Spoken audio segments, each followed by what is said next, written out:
दोस्तों आज की इस वीडियो में हम आपको इंडियन एयरफोर्स की पूरी जानकारी देने वाले हैं, जिसको हम हिंदी में भारतीय वायुसेना के नाम से भी जानते हैं। ये एक बहुत ही अच्छी और रिस्पेक्टिव जॉब में से एक है। भारत में बहुत सारे स्टूडेंट इंडियन एयरफोर्स को ज्वाइन करना चाहते हैं। उनके पास सही इंफॉर्मेशन ना होने के कारण वे उसमें कामयाब या सक्सेस नहीं हो पाते।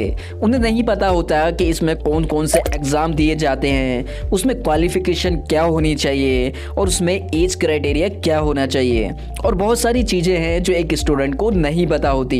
तो दोस्तों ऐसे ही बहुत सारे सवालों के जवाब देने के लिए आज हम आपके लिए इस वीडियो को लेकर आए हैं। अगर आपका भी सपना है इंडियन एयरफोर्स में जाने का तो इस वीडियो को पूरा देखना। स्वागत है हमारे यूट्यूब चैनल करियर इन्फॉर्म में। तो आइए जानते हैं इंडियन एयरफोर्स के बारे में। इंडियन एयरफोर्स भारतीय सशस्त्र सेना का एक अंग होता है जो वायु युद्ध, वायु सुरक्षा और वायु चौकसी का काम करती है। इसकी स्थापना 8 अक्टूबर 1932 को की गई थी। स्वतंत्रता से पहले रॉयल इंडियन एयरफोर्स के नाम से इसे जाना जाता था। रॉयल इंडियन एयरफोर्स ने 1945 में सेकेंड वर्ल्ड वॉर में भी काफी अच्छा रोल निभाया और आजादी के दौरान ही इसमें से रॉयल शब्द हटाकर इंडियन एयरफोर्स कर दिया गया। दोस्तों इसका हेडक्वार्टर न्यू दिल्ली में स्थित है। 2006 के अनुसार इसमें कुल मिलाकर 1,70,000 सोल्जर्स और 1350 फाइटर प्लेन हैं, जो इसे दुनिया की चौथी सबसे बड़ी सेना एयरफोर्स होने का क्रेडिट देती है। दोस्तों आई होप आप समझ गए होंगे कि इंडियन एयरफोर्स कहते किसे हैं। तो आइए इसके बाद जानते हैं इंडियन एयरफोर्स की क्वालिफिकेशन के बारे में।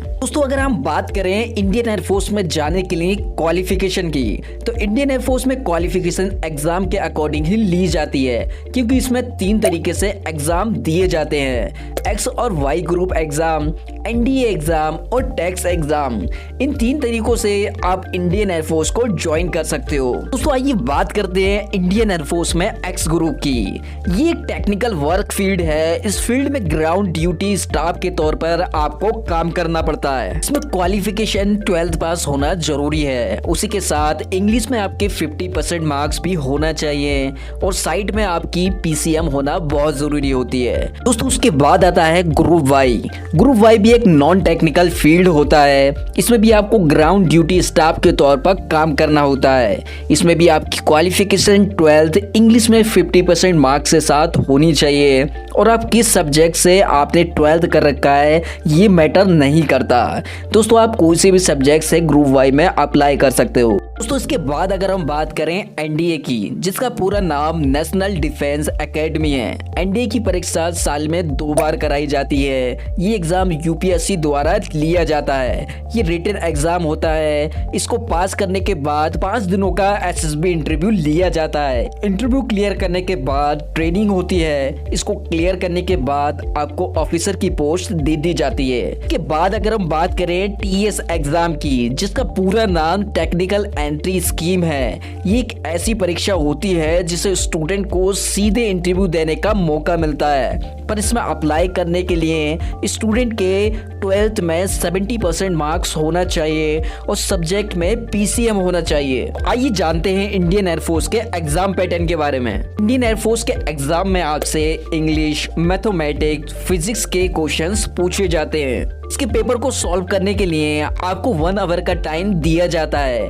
इसमें नेगेटिव मार्किंग भी होती है और हर गलत आंसर पर 0.25 मार्क्स काट लिए जाते हैं, और हर सही आंसर पर आपको 1 पॉइंट का रिवॉर्ड दे दिया जाता है। ऑनलाइन एग्जाम कंप्लीट करने के बाद आपको फिजिकल टेस्ट देना होता है, जिसमें आपको 10 पुशअप, 10 सिटअप्स, 10 स्क्वाट और 6.5 मिनट्स में 1.6 किलोमीटर भागना होता है।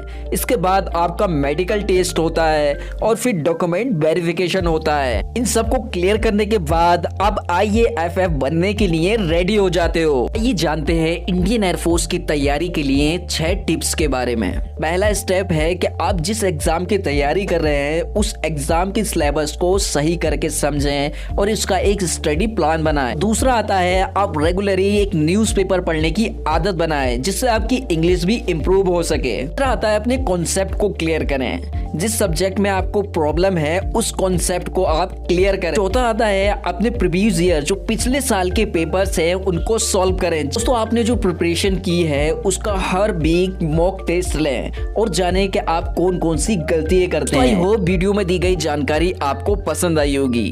अगर इससे रिलेटेड और कोई जानकारी आपको चाहिए तो आप हमारे टेलीग्राम चैनल से जुड़ सकते हैं और हमसे सवाल पूछ सकते हैं। दोस्तों हमारे यूट्यूब चैनल करियर इन्फॉर्म को सब्सक्राइब कर दें और बेल आइकन भी दबा दें जिससे हमारी आने वाली वीडियो का नोटिफिकेशन आपको सबसे पहले मिल सके। तो मिलते हैं हमारी नेक्स्ट वीडियो में। धन्यवाद।